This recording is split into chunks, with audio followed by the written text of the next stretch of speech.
और आज हम बात करने वाले हैं अपने उस आधी आबादी के बारे में जिसे नज़रअंदाज किया जा रहा है। जी हाँ, किसी और नहीं, हम उन माइग्रेंट्स, उन लेबर्स की बात करने वाले हैं जिन्हें बेसहारा, लाचार छोड़ दिया गया है अभी के वक्त में। इसके पीछे एक बहुत बड़ी राजनीति हो सकती है जो कि कहीं ना कहीं हम समझ रहे हैं, लेकिन उसे अनदेखा करने की कोशिश कर रहे हैं। इंडिया की जो टोटल पॉपुलेशन है उसकी आधी, means 5 millions means 500 millions means a big ratio. 51% जो आबादी है वो लेबर क्लास आबादी में कहलाती है, including all the labour, daily wages labour या आपको बाकी और लेबर्स जो भी होते हैं, वो सारे लेबर्स इस आबादी के अंतर्गत आते हैं। और क्योंकि उनको अपने अपने स्टेट्स में काम नहीं मिलती, अपने अपने स्टेट्स की खेती, क्योंकि जो खेती पे निर्भर थे हम लोग, कहीं ना कहीं हम लोग की बैकग्राउंड्स खेती से आई थी। आज़ादी के बाद एक खेती है और खेत में किसानों की बहुत अहमियत रही थी, क्योंकि हमारे ऊपर इतनी मेहनत करके इस इंडिया को आगे बढ़ने में हमारे को बहुत बड़ा योगदान दिया। आज़ाद हुआ था उस टाइम ये कंडीशन थी कि हमें 2 वक्त की रोटी नसीब नहीं थी और हमें मांगना पड़ रहा था बाहर के कंट्री से अनाज, लेकिन हमारे किसानों ने बढ़ चढ़ कर हिस्सा लिया और ये सारी बातों को देखते हुए उन्होंने काफ़ी कुछ खेती के ज़रिए हमारे तक पहुंचाया और हम शुक्रगुजार हैं अपने किसानों की। लेकिन किसान की जो प्रॉब्लम्स थी वो इंडिया में कहीं ना कहीं अनदेखी की गई। इसी वजह से बहुत सारे किसान की फैमिली जो कि कर्ज के वजह से और बेरोज़गारी की वजह से आगे निकल के अपने अपने ही एरियाज़ में लेबर का काम करने लगे, फिर और उससे आगे निकल के दूसरे स्टेट तक जाने लगे, ताकि उनकी जो भी मसलियत है, जो भी प्रॉब्लम्स आ रही है खाने के पीने को लेके, उनके रहने को मिले, उसे ही दिनचर्या चला सके, फैमिलीज को रन कर सके। और इस तरह से किसान की आबादी कम होती गई और लेबर्स की आबादी बहुत बड़ी तादाद में बढ़ चुकी है। हमारे पूरे इंडिया लेवल में 500 millions on the record base ये डेटा मौजूद है। बहुत सारी फैमिलीज हैं जो अनरिकॉर्डेड भी हैं। इस लेबर क्लास में हर तरह के ग्रुप्स आते हैं। कुछ ऐसे होते हैं जो अनाउंस्ड होते हैं, कुछ फैक्ट्रीज के लेबर्स होते हैं जो काफ़ी अच्छे स्केल्स पे काम कर रहे होते हैं। बड़ी बड़ी फैक्ट्रीज बड़े बड़े स्टेट्स में होती है, चाहे वो गुजरात का आपको कपड़ों का काम हो या दिल्ली और नोएडा बॉर्डर्स पे काफ़ी सारी फैक्ट्रीज का काम हो। तो इस तरह में काफ़ी लेबर्स अपने अपने घर को छोड़ के आए हैं। पहली बात तो कि ऐसा कंडीशन ही नहीं आना चाहिए था हिंदुस्तान के किसी भी राज्य का कि वहाँ के लोग अपनी रोजगार के ढूंढ में दूसरे स्टेट्स में जाएं। हर राज्य को इस तरह से परिपूर्ण होना चाहिए कि वो अपने बच्चों को अच्छी तरह से संभाल सके। लेकिन यहाँ पे ये बातों के लिए हम नहीं आए हैं, क्योंकि ये बातें बहुत लंबी है और इतनी जल्दी ख़त्म नहीं हो पाएंगी। अभी जो मेन हमारा बात ये है कि इस तरह से जो माइग्रेंट्स लेबर्स को इधर से उधर जाने में तकलीफ आई, इतनी सारे रास्ते में मौत हो गई। क्या कोरोना ही एग्जैक्टली सबसे बड़ा रीज़न था मौत का? अगर आप रिकॉर्ड्स डेटा देखें तो इतनी सारी मौतें आज स्ट्रीट में हो चुकी हैं, चाहे वो ट्रेन एक्सीडेंट्स के ज़रिए हुई हो या रोड एक्सीडेंट्स में हुई हो या चलते चलते उनकी हालत ख़राब होने की वजह से मौत हुई हो, भूखे प्यासे चलने की वजह से उनकी मौत हुई हो। ये सब का दोषी कौन? क्या ये सब का दोषी कोरोना है या हमारी ही वो हो राजनीतिक पार्टी जिनके ऊपर हमने अपने देश को संभालने के लिए अपने देश को दे दिया है? सोचिए और सोच के समझने की कोशिश कीजिए कि हम किसके बदौलत अपनी देश को सींच रहे हैं। क्या सच्चाई में वो हमारे लोगों को हम लोग के लिए सोच रहे हैं? कहीं ऐसा तो नहीं कि ऐसा कुछ चल रहा है कि ऐसे तरह से हम पहले टारगेट किया गया माइनॉरिटीज़ को, लेकिन माइनॉरिटीज़ की परसेंटेज जो है वो सिर्फ 20% ऑफ द टोटल आबादी है। उसके बाद वो माइनॉरिटीज़ बोले या उसमें दलित और बाकी सब, लेकिन अब ये अगर लेबर्स, उसके बाद किसान आए, किसान की परसेंटेज और कम हो चुकी है, वो भी 25% तक रह गए, तो उनसे भी फ़ायदा नहीं हुआ। Then they came to the labours. अब लेबर्स को इन लोगों ने, जिस तरह से आजकल इंडस्ट्री लॉ बन रही है, जिस तरह से इंडस्ट्रीज़ को छूट दी जा रही है कि वो उनकी आय रोकेंगे, देंगे, उनके ऊपर लॉज को कमज़ोर, लेबर्स लॉज को कमज़ोर कर दिया गया है।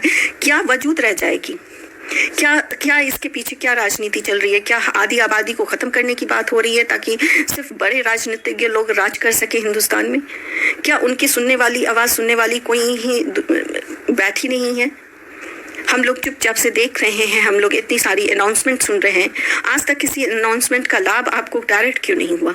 अगर ये है देशवासियों के लिए इतना सोच रहे थे तो जो भी एक अमाउंट के बारे में बात करने पे सोनिया गांधी के ऊपर एफआईआर हो गई है। मतलब इतनी स्ट्रिक्टनेस, इतनी डर कि आपके है इस डेटा के बारे में सिर्फ एक सवाल पूछने पे आपने अपने अपोनेंट पार्टी की, स्ट्रॉन्ग अपोनेंट पार्टी की, very old and mature lady के ऊपर आपने एफआईआर तक कर दी।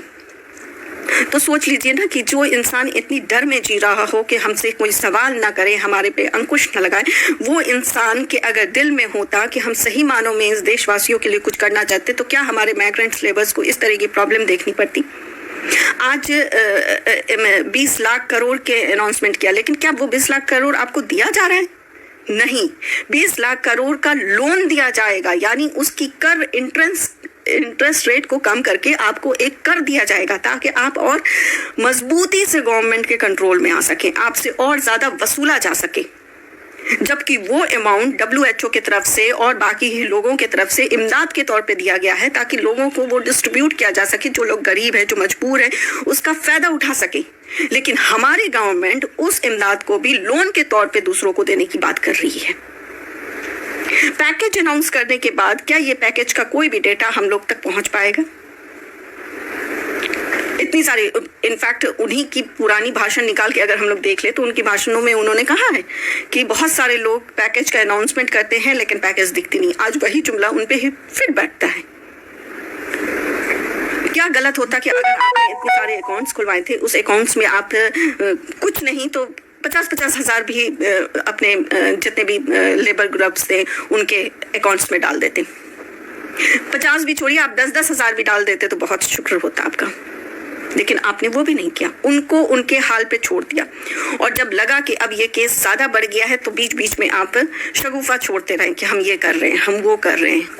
लेकिन जो इंसान करता है, जो राजा करता है, उसकी प्रजा को वो बातें पता होती है और दिखती है। आपकी प्रजा लाचार है, आप इस राज्य को राज करने लायक नहीं, आप इस शासन के लायक नहीं, आप अपने विड्रॉ करना चाहिए। You should resign from your post. जिस तरह से लोग मर रहे हैं, जिस तरह से अपने ऊपर, अपने आपदा पे खुद ही वो अपने सोल्यूशन निकाल रहे हैं।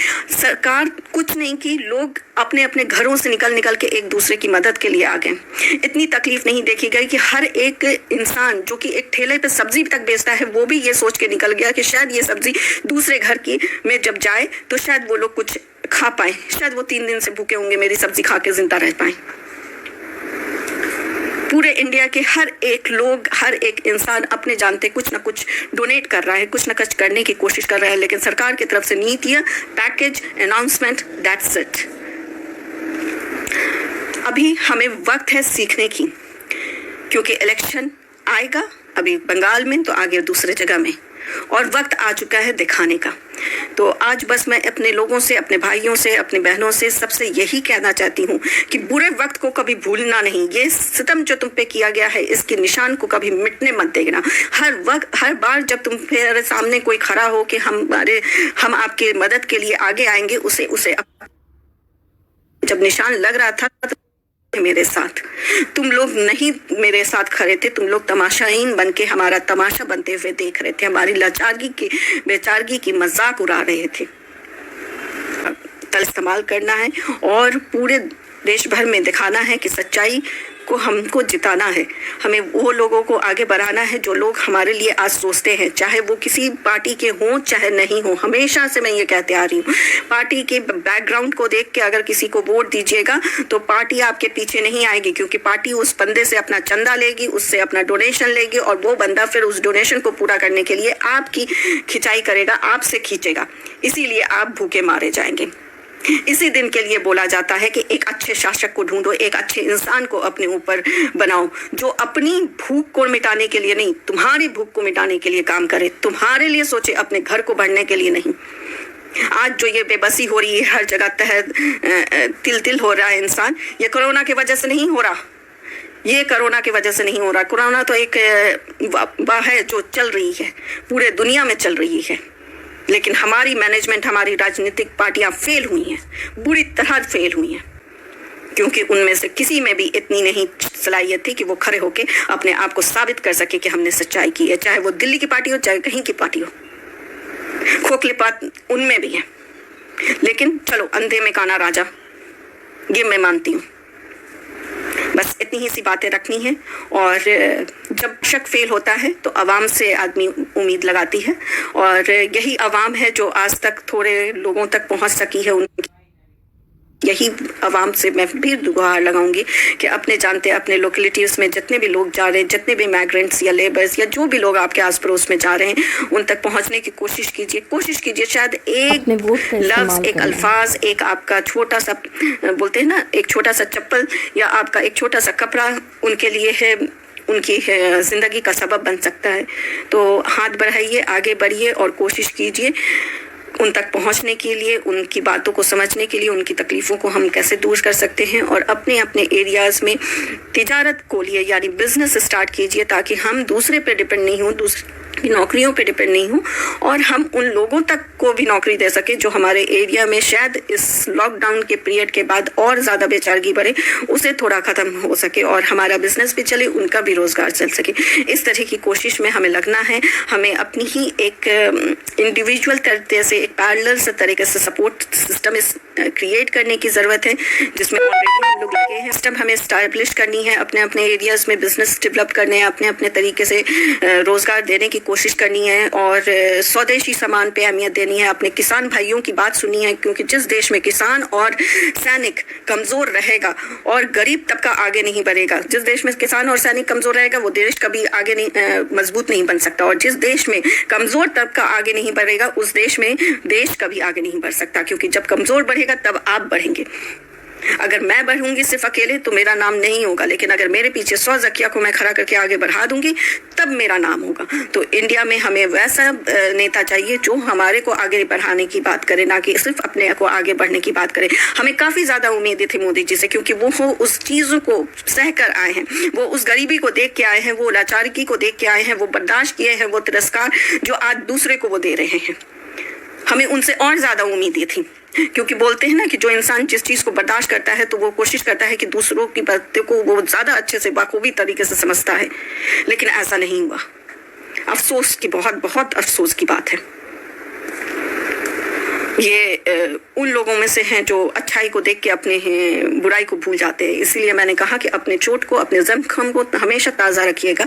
जब कोई भी आए पूछने के लिए कि नेक्स्ट वोट आपको देना है, नेक्स्ट बार हमको चुनना है, तो ये जख्म और वो निशान आप ज़रूर उनको दिखाइएगा और बोल दीजिएगा कि ये जख्म जब हम पर पड़ रहे थे तब आप नहीं थे।